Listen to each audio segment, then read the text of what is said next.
മെറ്റന ministries YouTube ചാനലിലേക്ക് ഏവർക്കും സ്വാഗതം. കഴിഞ്ഞ ദിവസത്തിൽ നമ്മൾ റോമർക്കെഴുതിയ ലേഖനം 1-ാം അധ്യായത്തിൻ്റെ 24 തൊട്ടുള്ള വാക്യങ്ങൾ സംസാരിക്കുകയായിരുന്നു. ദൈവം വിഗ്രഹാരാധികളെ അല്ലെങ്കിൽ അൺക്ലീനായിട്ട് ജീവിക്കുന്ന ആളുകളെ, ജെൻറ്റൈലായിട്ടുള്ള ആൾക്കാരെ അവരുടെ അശുദ്ധിയിൽ ഏൽപ്പിച്ചു എന്ന് പറഞ്ഞു. അതുപോലെ അവരെ അവമാനരാഗങ്ങളിൽ ഏൽപ്പിച്ചു എന്ന് പറഞ്ഞു. അതുപോലെ അവരെ നികൃഷ്ട ബുദ്ധിയിൽ ഏൽപ്പിച്ചു എന്ന് പറഞ്ഞു. നമുക്കറിയാം, ഈ സോദോമും ഗോമോറയിലും എന്താ സംഭവിച്ചതെന്നറിയാം. ദൂതന്മാർ വന്നു, അവരെ പോലെ ഏഞ്ചൽസിനെ വരെ ഹോമോസെക്ച്വൽ ആക്ടിവിറ്റിക്കായിട്ട് പിടിച്ചുകൊണ്ട് പോയി. 26-ാം വാക്യത്തിൽ സ്ത്രീകൾ സ്വാഭാവിക ഭോഗത്തെ സ്വഭാവവിരുദ്ധമാക്കി കളഞ്ഞു. ലെസ്ബിയനിസം ഇന്ന് ഒരുപാട് കൂടിക്കൊണ്ടിരിക്കുന്നതാണ്. 27-ാം വാക്യത്തിൽ പുരുഷന്മാർ ഹോമോസെക്ച്വാലിറ്റി. ഇതിൻ്റെ എല്ലാം ഈ ചെയ്യുന്നതിൻ്റെയൊക്കെ അതിക്രമങ്ങളാണ് ദൈവത്തിൻ്റെ ന്യായവിധി പല സമയങ്ങളിലായിട്ട് വരുന്നത്. അതുപോലെ തന്നെ ഒരുപാട് പുതിയ പുതിയ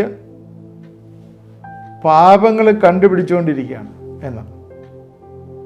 അത് ഇന്നിപ്പം കഴിഞ്ഞ ദിവസം ഒരു കാര്യം, ലവണ്ടർ മാരേജ്, നിങ്ങളത് കേട്ടിട്ടുണ്ടോ എന്നറിയത്തില്ല. ലവണ്ടർ മാരേജ്, ഹോമോസെക്ച്വൽ വിത്ത് ഹെട്രോസെക്ച്വൽ, അതാണ് ലവണ്ടർ മാരേജ്. അത് നിങ്ങൾ ഗൂഗിൾ ചെയ്ത് നോക്കിയാൽ നമുക്കറിയാം വാട്ട് ഇറ്റ് ഈസ് ലവണ്ടർ മാരേജ്.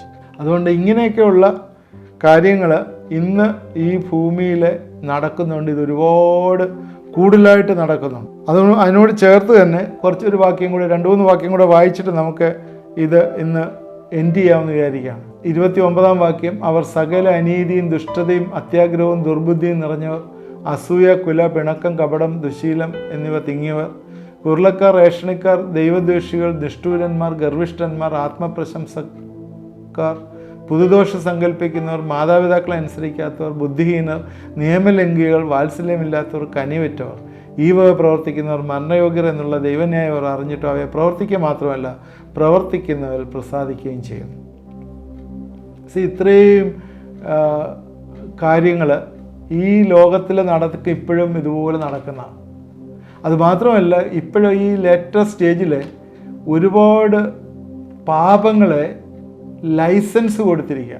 അത് പാപങ്ങളല്ല എന്നുള്ള രീതിയിൽ ഗവൺമെൻറ്റിൽ നിന്ന് ലൈസൻസ് കൊടുത്തിരിക്കുക. നമുക്കറിയാമല്ലോ, സ്റ്റേയിങ് ടുഗദർ, ഇപ്പം കല്യാണം കഴിക്കുന്നത് തന്നെ ഡൈവേഴ്സിനാണ്, ഡൈവേഴ്സ് ചെയ്യുന്നത് കല്യാണം കഴിക്കാനാണ്. അതിലെന്താ അതിൻ്റെ മീനിങ് എന്ന് നിങ്ങൾ തന്നെ വിശകലനം ചെയ്യുക. ആ ഒരു രീതിയിലായി സമൂഹം. അതുപോലെ അമേരിക്കയിലൊക്കെ ചെന്നാൽ കല്യാണം കഴിക്കുന്നവരുടെ എണ്ണം 31% കുറഞ്ഞു. ബാക്കിയെല്ലാം സ്റ്റേയിങ് ടുഗദറാണ്, അവർ ട്രൈ ചെയ്യാണ്. ഇതെല്ലാം തന്നെ. അതുപോലെ പുരുഷന്മാരുടെ കാര്യം, ഒരുപാട് ഹോമോസെക്ച്വൽസ് കൂടിയിട്ടുണ്ട്. ഇത് ഇപ്പോൾ തുടങ്ങിയല്ല, നേരത്തെ ഉള്ളതാണ്.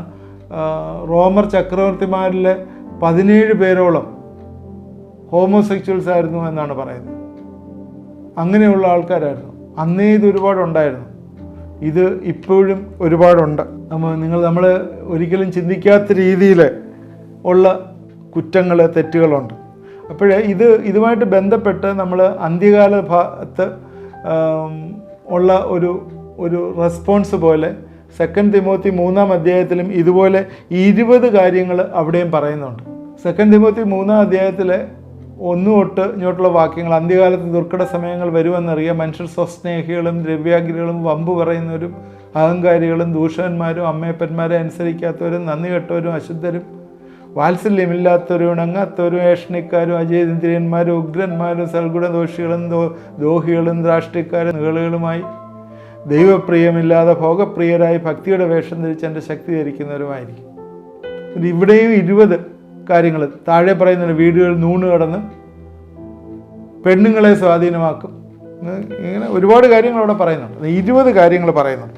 എന്നിട്ട് ഈ 20 കാര്യങ്ങൾ പോള് സൊസൈറ്റിയിലുള്ള ഈ രോഗങ്ങളെ നോക്കിയിട്ട് ഈ ഡയഗ്നൈസ് ചെയ്ത് പറയുന്ന 20 കാര്യങ്ങൾ ഞാൻ ഒന്ന് പറയാൻ പോവാം. നിങ്ങൾ നോട്ട് ചെയ്ത് എഴുതുക. അത് നേരത്തെയുള്ള വാക്യങ്ങളിൽ നിന്ന് വരുന്നതാണ്. ഇത് അവസാനം 31-ാം വാക്യം വരെ ഉള്ള കാര്യങ്ങളാണ്.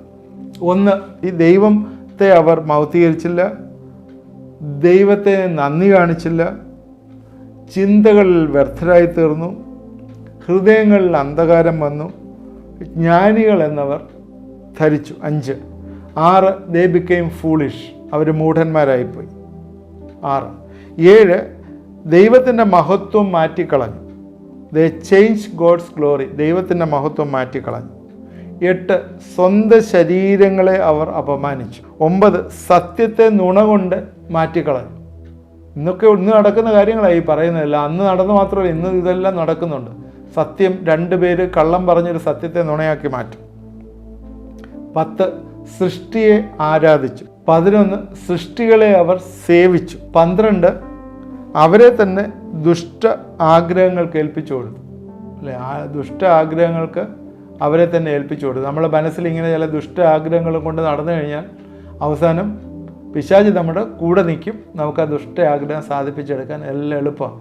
ദൈവത്തോടൊരു കാര്യം പ്രാർത്ഥിച്ച് കിട്ടുന്നതിലും എളുപ്പമാണ് ദുഷ്ട ആഗ്രഹം സാധിപ്പിച്ചെടുക്കാൻ, പെട്ടെന്ന് നടക്കും.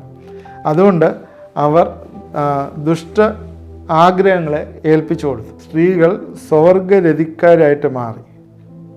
അത് ഇപ്പോഴ് നമുക്കറിയാം, ഈ സോഷ്യൽ മീഡിയയിലൊക്കെ നിങ്ങൾ ശ്രദ്ധിച്ചിട്ടുണ്ടെങ്കിൽ അറിയാം, ഇപ്പോൾ ഇൻ്റർവ്യൂ നടത്തുന്നതാണ്, അത് പ്രൊമോട്ട് ചെയ്യുകയാണ്. ഞാൻ സ്വർഗരതിയാണ്, അതാണ് ഞാൻ ഇഷ്ടപ്പെടുന്നത്, ഞാൻ കല്യാണം കഴിക്കുക. കഴിഞ്ഞ ദിവസം ഒരു ടി വിയിലൊരു കണ്ടാണ്, ഒരു വലിയ പൊസിഷനിലിരിക്കുന്ന ഒരു ലേഡി, അവർ പറയും ഞാൻ ഹെട്രോസെക്ച്വലാണ്, എനിക്ക് ഒരു സ്ഥലത്തൊരു ഭർത്താവുമുണ്ട്, വേറൊരു സ്ഥലത്തൊരു ഭാര്യയുണ്ട്. എന്തോ ലോകമാണല്ലേ, ഒരു സ്ഥലത്തൊരു ഭർത്താവും വേറൊരു സ്ഥലത്തൊരു ഭാര്യയും. അതിനും സ്വർഗരതി. അതുപോലെ 14-ാമത്തെ കാര്യം, ആണുങ്ങൾ ഹോമോസെക്ച്വലായി. മാതാപിതാക്കൾ വിവാഹം നടത്തി കൊടുക്കുന്നുണ്ട്, ആണിനെ കല്യാണം കഴിക്കുന്നു. ഇന്ന് അമേരിക്കയിലൊക്കെ ഒരുപാടുണ്ട്, ഇവിടെയും ഇന്ത്യയിലും ഇപ്പോൾ ആയി, ഒരുപാട് സ്ഥലത്തായി. ആണിനെ തന്നെ കല്യാണം കഴിക്കുന്നു. അത് മാത്രമല്ല, അത് പാസ്റ്റർ ചെയ്തു കൊടുക്കുന്നുണ്ട്. പാസ്റ്റർക്ക് ചെയ്തില്ലെങ്കിൽ പാസ്റ്റർ അകത്താവും. കാരണം റൂൾ അങ്ങനെയാണ്, ഹോമോസെക്ച്വൽസ് അവിടെ റൈറ്റ് പ്രൊട്ടക്റ്റ് ചെയ്തില്ലെങ്കിൽ അവരകത്താവും പാസ്റ്റേഴ്സ്. അത് മാത്രമൊന്നു, ഹോമോസെക്ച്വൽ ബിഷപ്സ് ഉണ്ട്, ബിഷപ്പുമാർ ഹോമോസെക്ച്വൽ ആയിട്ടുള്ളത്. കഴിഞ്ഞ ദിവസം ഒരാൾ ഷെയർ ചെയ്യായിരുന്നു, അവർ തന്നെ പറയും ഞാൻ ഹോമോസെക്ച്വൽ ആണെന്ന് പറയും. ഒരു ബൈബിൾ സ്റ്റഡി ലീഡ് ചെയ്യുകയാണ്, ഹോമോസെക്ച്വൽ ആയിട്ടുള്ള ആളാണ് ബൈബിൾ സ്റ്റഡി ലീഡ് ചെയ്യുന്നത്. നമ്മുടെ ആത്മീയ മണ്ഡലം ഏത് രീതിയിൽ അതമ്പതിച്ചു എന്ന് നമുക്ക് മനസ്സിലാകും. 15. They rejected the knowledge of God, ദൈവത്തിൻ്റെ പരിജ്ഞാനം അവർ റിജക്റ്റ് ചെയ്തു. 28-ാം വാക്യത്തിലാണ് അതിനെക്കുറിച്ച് പറയുന്നത്. ദൈവത്തിൻ്റെ പരിജ്ഞാനത്തിൽ ധരിപ്പാൻ ഇഷ്ടമില്ലാത്തത് അവരുടെ മനസ്സ് മൂഢരായി. 16 28-ാം വാക്യത്തിൽ നികൃഷ്ട ബുദ്ധിയിൽ ഏൽപ്പിച്ചു. 17-ാമത്തെ പോയിന്റ് 28-ാം വാക്യം, ലൈംഗിക വൈകൃതങ്ങൾ വന്നു, എല്ലാവിധ അകൃത്യങ്ങളായാലും നിറഞ്ഞു. 18-ാമത്തെ പോയിന്റ്, എല്ലാവിധ അകൃത്യങ്ങളും നിറഞ്ഞു. 29 തൊട്ട് 31 വരെയുള്ള ഐറ്റംസിനകത്ത് ഇത്ര കാര്യങ്ങൾ, എല്ലാവിധ അകൃത്യങ്ങളും നിറഞ്ഞു.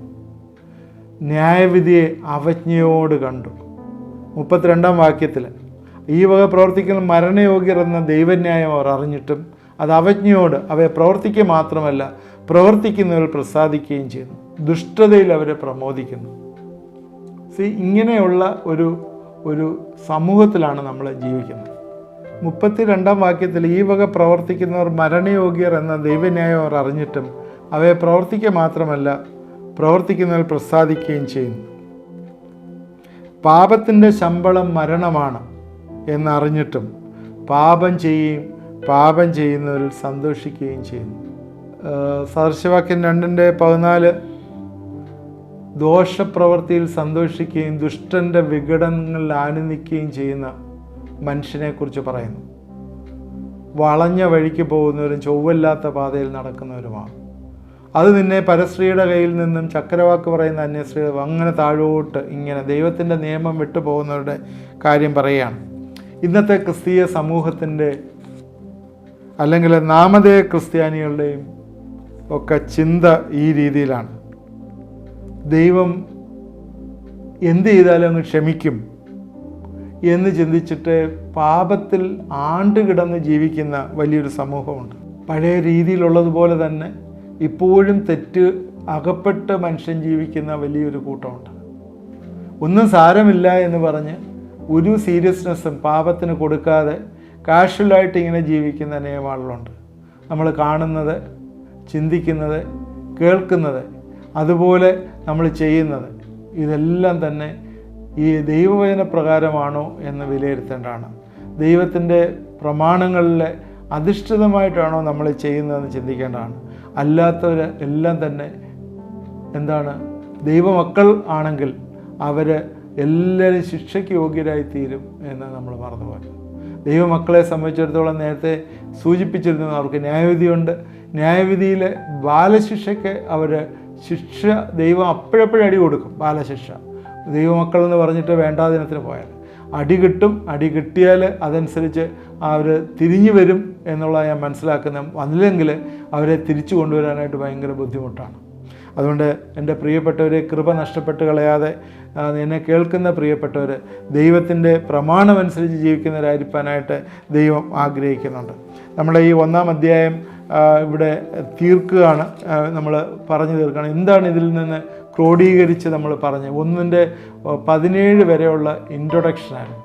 18 തൊട്ട് ഇങ്ങോട്ടുള്ള ഭാഗങ്ങൾ, ഈ നമ്മൾ വായിച്ച 32 വാക്യങ്ങളിൽ നമ്മൾ കാണുന്നത് പാപം, എല്ലാവരും പാപത്തിൻ്റെ കീഴെയാണെന്നാണ്. ജെൻറ്റൈൽസിൻ്റെ പാപത്തെക്കുറിച്ചാണ് പറഞ്ഞത്. അവരെല്ലാം പാപത്തിൻ്റെ കീഴിലാണ് ഇരിക്കുന്നതെന്നുള്ളത് ഇവിടെ പൗലോസ് പ്രൂവ് ചെയ്യാണ്. റോമർക്ക് എഴുതിയ 16 അധ്യായം പഠിച്ചു കഴിയുമ്പോൾ നമുക്കൊരു കാര്യം ചിന്തിക്കാം, നമ്മളാരും വഴിതെറ്റിപ്പോവുകയില്ല. നമ്മളെല്ലാം സൗണ്ട് ഡോക്ട്രിൻസ് എന്താണെന്ന് മനസ്സിലാക്കും. തർക്കങ്ങളും കിഴവിക്കഥകളും മറ്റും ഒഴിവാക്കി പത്യോപദേശം മുറുകെ പിടിച്ചുകൊണ്ട് നമുക്ക് ജീവിക്കാനായിട്ട് സാധ്യമാകും. ഇന്നത്തെ ചിന്ത നമുക്കെല്ലാം അനുഗ്രഹപ്രദമായി എന്ന് ഞാൻ ചിന്തിക്കുന്നു. തീർച്ചയായും ആരെങ്കിലും എന്നെ കേൾക്കുന്നവർ ഈ ദൈവീക പ്രമാണത്തിൽ നിന്ന് വേർപെട്ട് നിൽക്കുന്നുണ്ടെങ്കിൽ ഇന്ന് തന്നെ തിരിച്ചു വരുവാനായിട്ട് നിങ്ങളുടെ ഹൃദയത്തിൽ തീരുമാനമെടുക്കണം. ദൈവം നമ്മളെ അനുഗ്രഹിക്കുകയും നമ്മളെ വഴി നടത്തുകയും ചെയ്യും. നമുക്ക് പ്രാർത്ഥിക്കാം. ദൈവമായ കർത്താവെ, ഇത് കണ്ടുകൊണ്ടിരിക്കുന്ന പ്രിയപ്പെട്ടവരെ എല്ലാം ഏൽപ്പിച്ച് പ്രാർത്ഥിക്കുന്നു. കഴിഞ്ഞ ദിവസങ്ങളിലൊക്കെ കർത്താവെ, ഞങ്ങൾ റോമർ 1-ാം അധ്യായത്തിൽ നിന്ന് ചിന്തിക്കുകയായിരുന്നല്ലോ.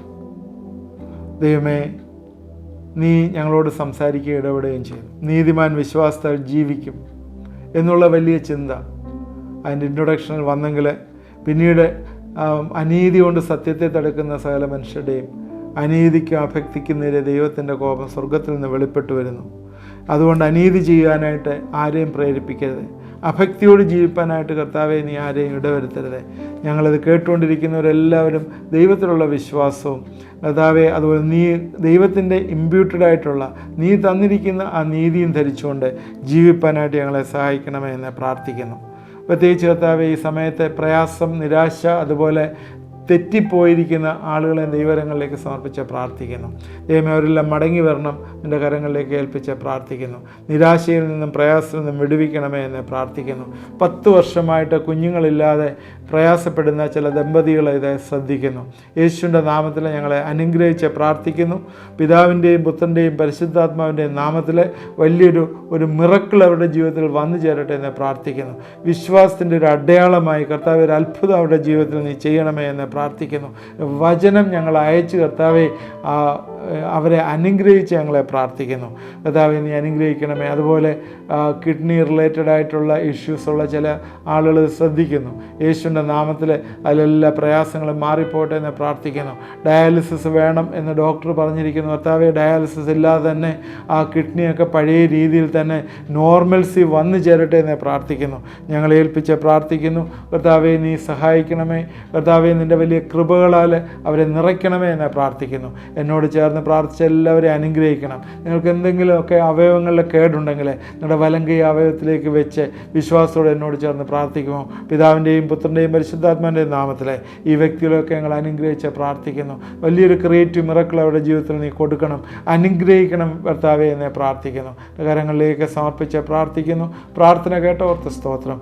യേശു ക്രിസ്തുവിൻ്റെ നാമത്തിൽ പ്രാർത്ഥിക്കുന്നു. കേൾക്കുമാറാണമേ. ആമേൻ. ഇത് കണ്ടുകൊണ്ടിരുന്ന എല്ലാവരും ദൈവം അനുഗ്രഹിക്കട്ടെ. തുടർന്ന് ഇത് വാച്ച് ചെയ്യണം. നിങ്ങളുടെ ഫ്രണ്ട്സിന് ഷെയർ ചെയ്ത് കൊടുക്കാൻ. കമൻസ് വല്ലതും കമൻറ്റ് ബോക്സിൽ ഇടണം. പ്രെയർ റിക്വസ്റ്റുകൾ ആ പ്രെയർ ലൈൻ നമ്പറിൽ അയക്കുകയോ ഫോണിൽ കൂടി അറിയിക്കുകയോ അല്ലെങ്കിൽ വാട്സാപ്പ് വഴി അറിയിക്കുകയോ ചെയ്താൽ നിങ്ങൾക്ക് വേണ്ടി പ്രാർത്ഥിക്കുന്നതാണ്. ദൈവം നമ്മളെല്ലാവരെയും അനുഗ്രഹിക്കും.